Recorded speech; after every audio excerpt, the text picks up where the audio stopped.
everyone. It's Melissa Peters here with DORN Companies, coming to you pain-free live to help you live pain and injury-free. Thanks for tuning in today for another episode of the Injury Prevention Academy, brought to you by DORN Companies, the country's leading wellness-based pain management and injury prevention company committed to reducing cost of healthcare, workers' compensation, and lost productivity, resulting in over $100 million in savings over the last 20 years for our clients. Joining us today is Rosa Carrillo, who is president of Carrillo and Associates, a provider for employee engagement, leadership development, and coaching services for leaders of companies that want to achieve high performance in EHS while delivering business results. Rosa is an internationally recognized leader in creating transformational change with a focus on the safety, environment, and health function. Since 1995, she has authored groundbreaking articles in the safety field and consulting in many countries across multiple industries on the topic of safety leadership. So thank you, Rosa, for taking time to join me today. How are you doing over there? Oh, we're good. I'm in Long Beach, California. It's a little bit foggy today, but we're grateful because it's been so hot. Yes, the cooling down of the weather is something that we here in Raleigh, North Carolina are also thankful for. So I feel you there. Well, Yeah. thank you for taking time to be with me today. And to start, I'd like to get an idea of the work you do at Carrillo and Associates, and what the purpose of your organization is when engaging with clients. Certainly. Well, I got on this career path when I was getting my master's in organizational development at Pepperdine University, and as part of that, you have to do a research project with surveys and statistical analysis. So I had been working with a few sites on their safety culture, and I decided to do a survey to see if the condition of your safety culture correlated to your incident rate. But I couldn't use the incident rate because it turns out that everybody has different rules for what they report. So you basically try to adjust for the lowest possible number, right? So I said, I know what I'll do. I'll measure it with a workers' comp because you can't lie on that. You know, whatever you spent on workers' comp is what you spent. And so I was able to discover actually to my delight, that the companies who had the higher ratings that rated their management as trustworthy, as people who were attending to their safety needs, that had the tools, that had the training, that those companies had much lower workers' comp costs. So lo and behold, and of course, the other side was true because I had one client who had an astronomical OSHA recordable record, and they scored very low on the survey that I had sent out, asking them to evaluate their safety culture. So since then, that safety culture has been used in a survey, has been used internationally all over the world, and it has remained very consistent. So since then, I have changed my focus really more into leadership development and team development, because what I feel is that you can't really separate safety from the rest of the organization's performance. So and we're always saying, oh, we need commitment from the top. Well, the top is committed to making a profit, because if you don't make a profit, you don't have a business.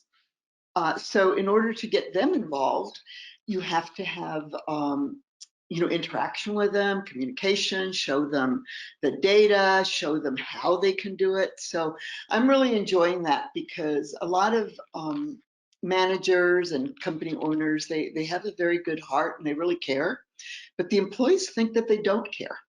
And so there's a disconnect there, that they're saying, oh, the owners just don't care.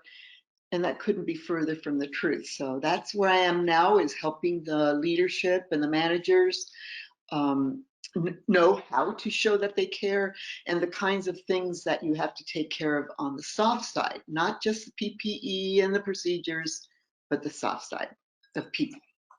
Yes, and hearing you speak, so I can say within my role at DORN, I spend a lot of time speaking to safety professionals, and I will say one of the things I hear a lot is, well, it's not my decision to make. Or I run into that siloed issue of, oh, well, that's wellness. Or in one company, it's human resources. Or in another company, it's, risk management. And then in another one, it's safety. So Right. within your, kind of when you engage with clients, how do you work with them on creating coherence and collaboration among different parts of an organization?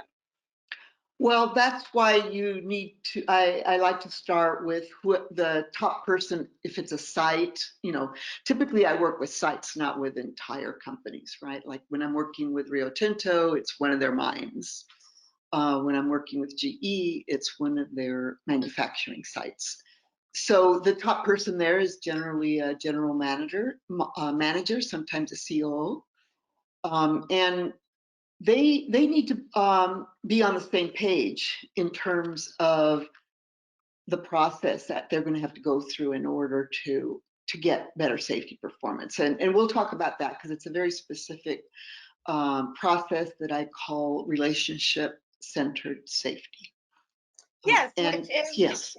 it's a great segue because we are going to be able to dive into different aspects and to Mhm. get that, rolling.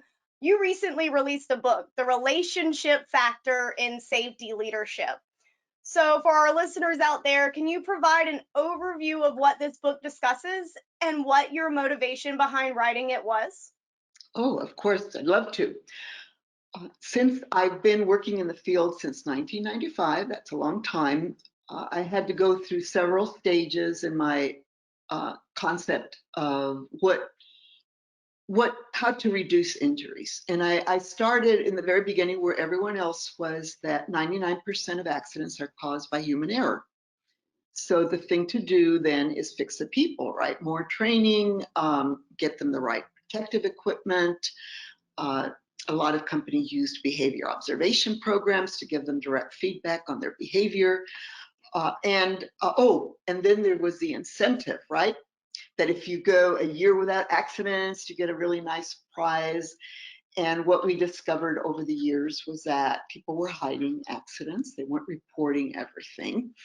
So that was creating a problem, because sometimes when you have, a minor mishap, there's a bigger issue behind it. And if you don't take care of it, it turns into a big issue, mishap, issue, disaster. So I kept progressing in my research and studies, and everything. In fact, there was a very dramatic moment in my career because I was a very systems oriented. I'd been trained statistically and how to evaluate systems. And so I was with a group who had just had a fatality, and I was showing them how to do it, system analysis.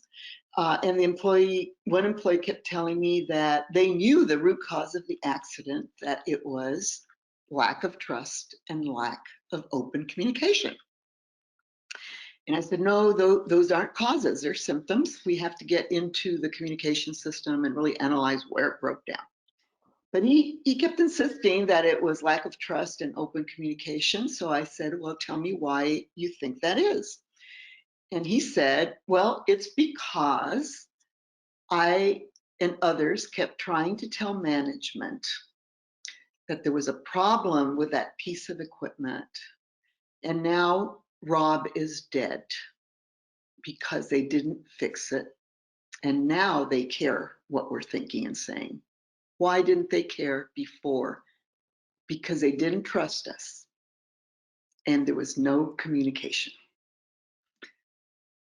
That was a real transformational moment for me, very dramatic, because I realized that information was all around us in the minds of the people around us, but if we didn't trust them and they didn't trust us, that information was not going to be shared, and really was a root cause of many accidents. So that's what inspired me to write the book. I focus on how to create trust in your organization, how to open the communication, and that's basically by building relationships.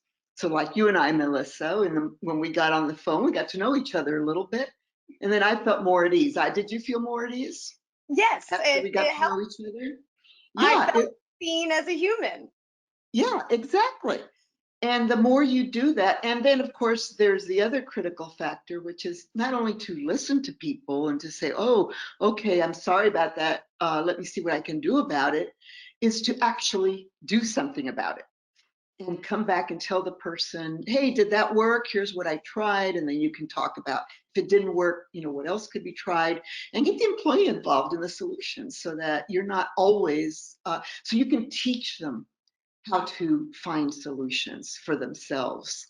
And that's the way that you free yourself up to do even more in your work and in your career, because now you have a bunch of people who know how to fix hazards. Yes, That's what the book's about. I like it. It reminds me a little bit. So I have a background in psychology, and for quite a while, I always looked at research as something that you do about a group of people. And as I got exposed to more of a community psychology mind frame, it was about doing research with the people that you're studying, not about them. That your greatest source of strength and information are the very people you're studying. They are more than ultimately a statistical data point at the end of the day. Well, yeah, they are the organization. They are everything. But we have learned, we get trained in school to distance ourselves, whether you're an archaeologist or a anthropologist or a safety professional. You don't get emotionally involved. You don't. A lot of safety professionals tell me, I don't want to make friends with people. And I say, you don't have to be their friend, but you need to have them trust you, and you need to trust them. What you do in your social time or otherwise has nothing to do with it. But the So truth with is relation, that if they don't trust you, there's no communication. yes. And with relationships being at the heart of your book, can we narrow down what does it mean to adopt a relationship centered leadership approach for those safety professionals out there who are listening? Okay. Well, actually, as I said, the site leader is a key part of it as well. So, but if I were a safety professional and I didn't yet have the support of my boss or the site leader, I would just begin in my relationship with the people that I'm serving, because leadership is to serve and to get to know people at first. If you're new particularly, or if there's a bunch of people that you've never made contact before, is to get to know them a little bit personally, about their family, what they like to do when they're off work.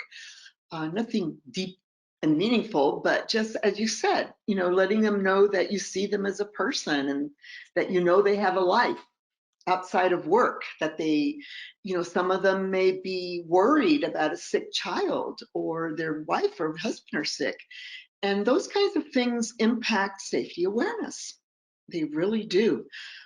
So that's what I tell them. Go out and get to know them, and then begin building that trust and credibility by asking them what they need at work, what would help them do a job more safely if they bring up a concern, and then delivering on it. And every time you do that, it's like putting money in the bank, the emotional bank account, the trust account, right?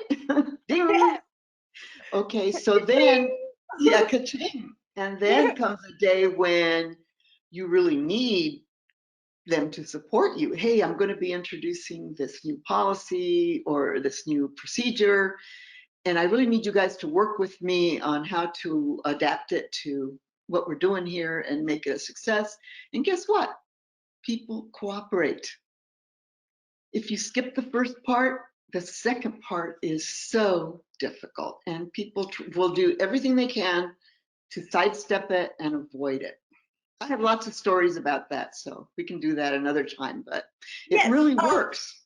Speaking of stories, I do want to know if you can share within your career, one that sticks out to you of a success of watching an organization transform, of transitioning from maybe a traditional numbers approach or Mhm. kind of, disconnected to this relationship centered approach. If do you have one that sticks out to you of like, Yeah, wow, one sticks out because this is what I mean about working with the top. I was working with the regional manager in this case, and he had several facilities that he was in charge of, and the one that he asked for help with had the worst safety record. So I began to work with him, and he had never really been exposed to a lot of these ideas about, creating community, creating a social environment, the impact of relationships in the workplace. But he was so open to it. He was like, "Wow, let me try it." So what we did is we did a survey to assess the safety culture, and of course, it all came back with a bunch of negative comments.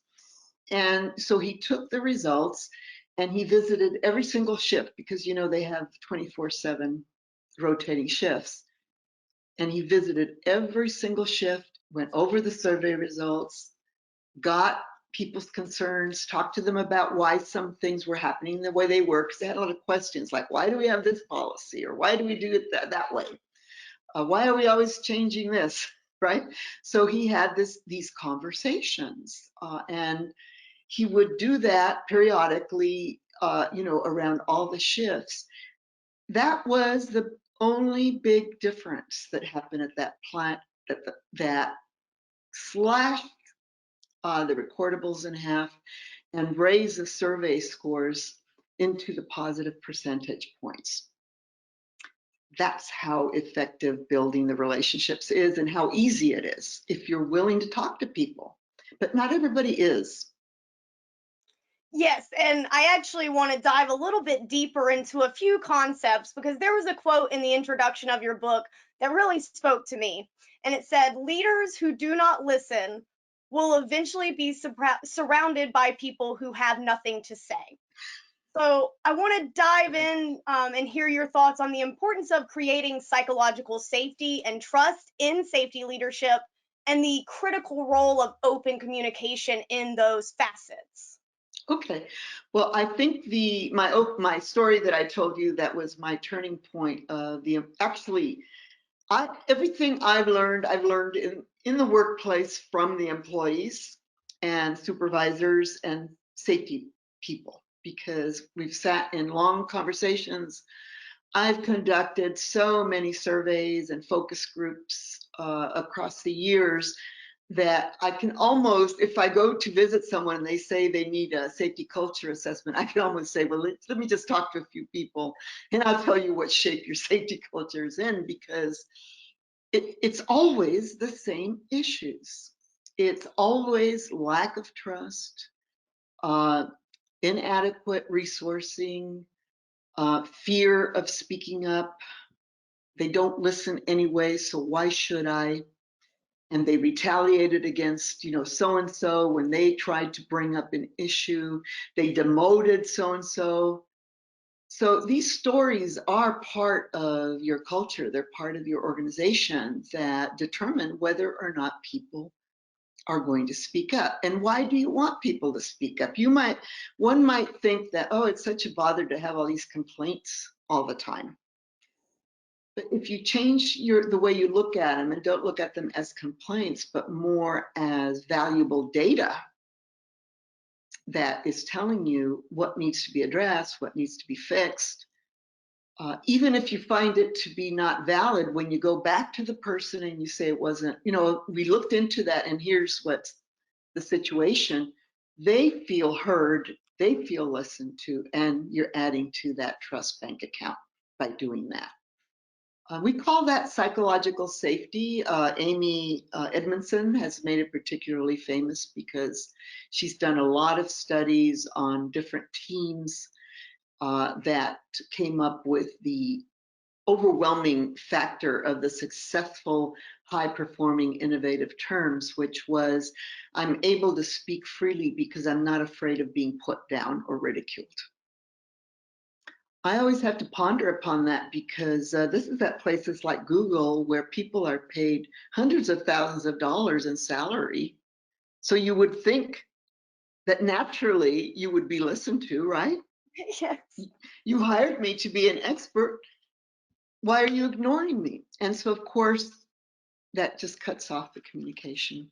So psychological safety is a very important ingredient, and it isn't really that hard to do because if you listen with an open mind, look into the issue and get back with people and have a conversation, you can actually say, you know, that's not going to work because it's not in the budget, but we're going to look into for next year, you know, how we can fit it in, and this is what it's going to take. And then people are going like, wow, you know, we have to increase production. We have to do this, cut expenses. Oh, I have another story Yes. on cutting expenses because we set up these safety teams and we called them grassroots safety teams. Well, they grew into operational teams and they were given the task of reducing maintenance costs. And this was for a whole region of an electrical utility, and they cut maintenance costs by $10 million. $10 million. Wow.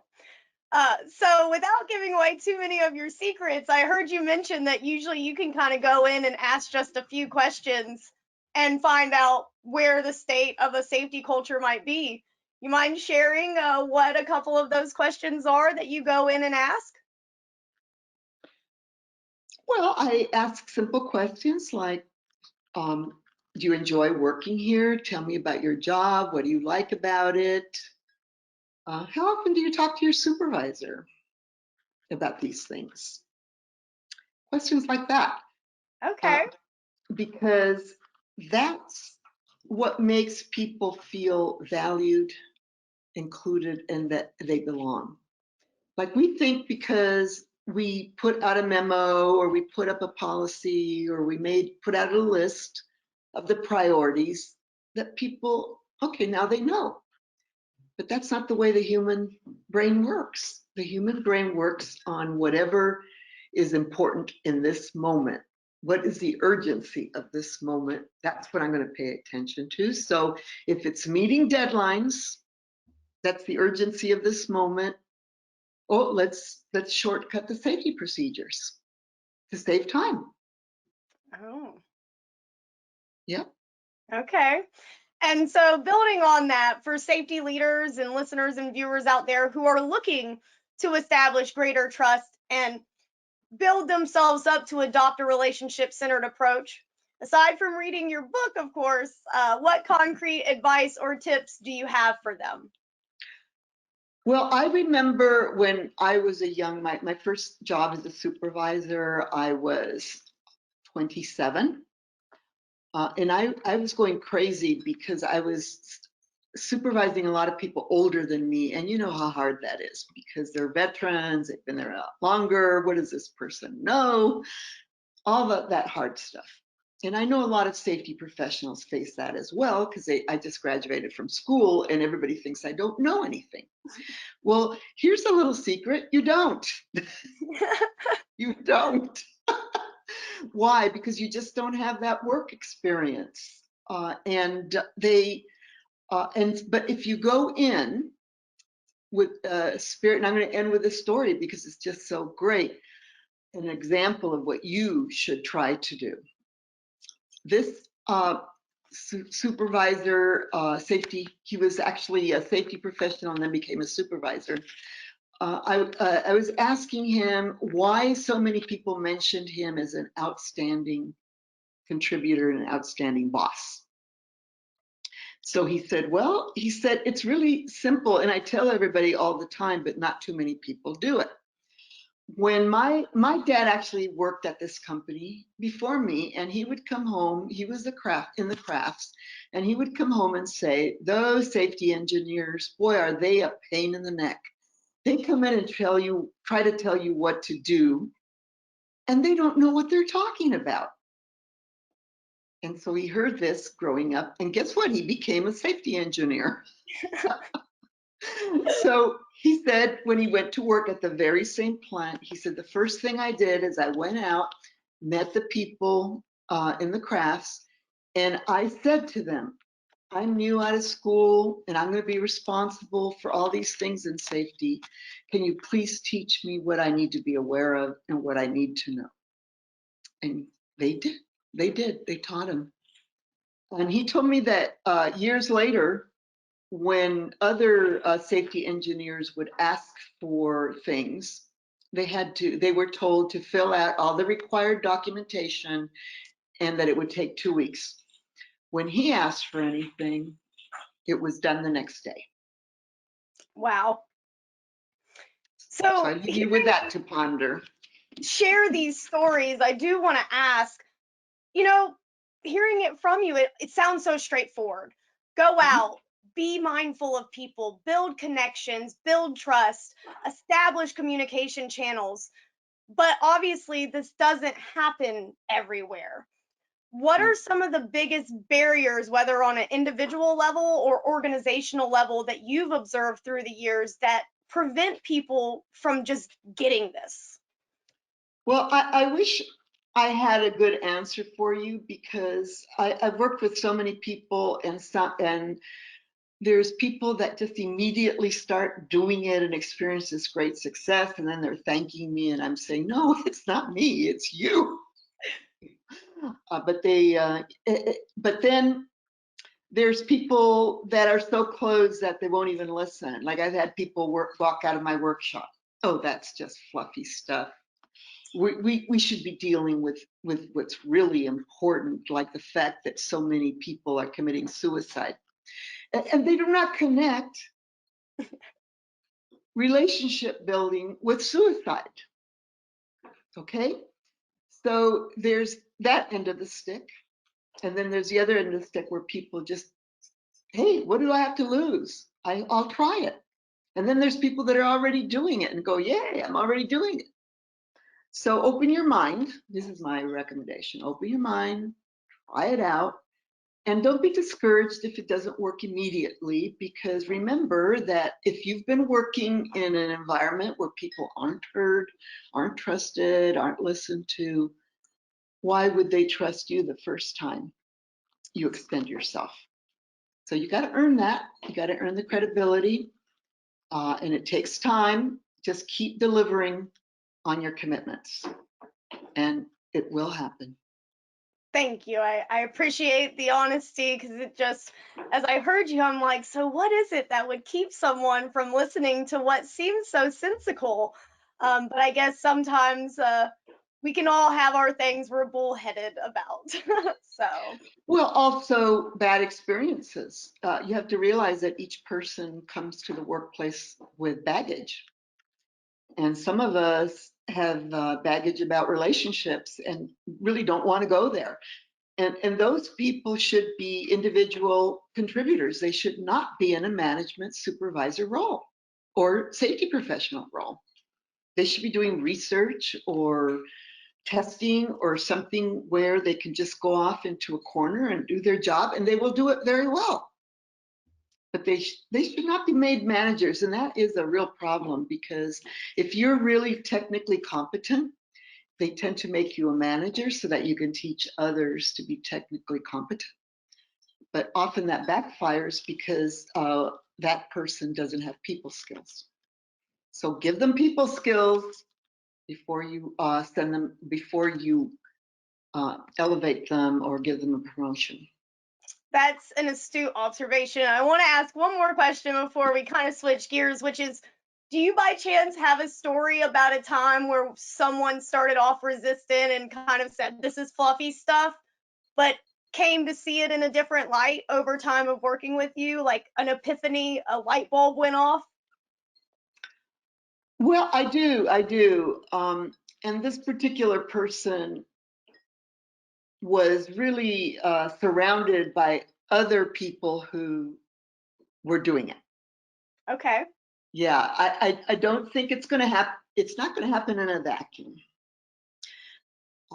Because what happens is when you see other people working in a certain way and then you see them being successful, then you begin to trust that this is going to work. Because supervisors and safety professionals are human. We're all human.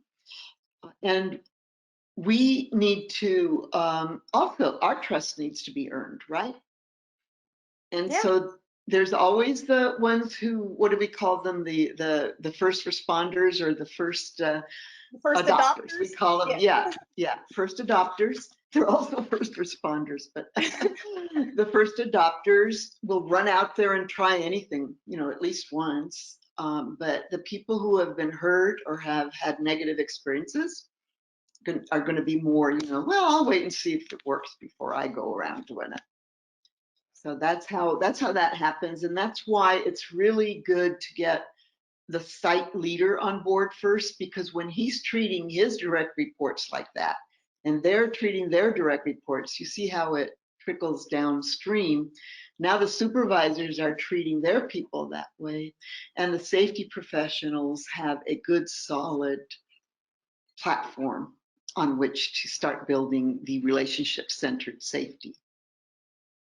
Thank you. That's a lot to digest. I hope our listeners out there can kind of take what you've said and apply it in their own lives. And for those out there who are, interested in consuming more safety materials, Rosa, I know you're actually a co-host for the Safety View, which looking to see what's the background of the show and what do you and your other two co-hosts cover on the show? Well, we like to explore, rather than giving like fixed answers, is we invite everyone to come in and bring up a tough issue, and all of us work together to come up with, from our experience, come up with potential solutions for that person.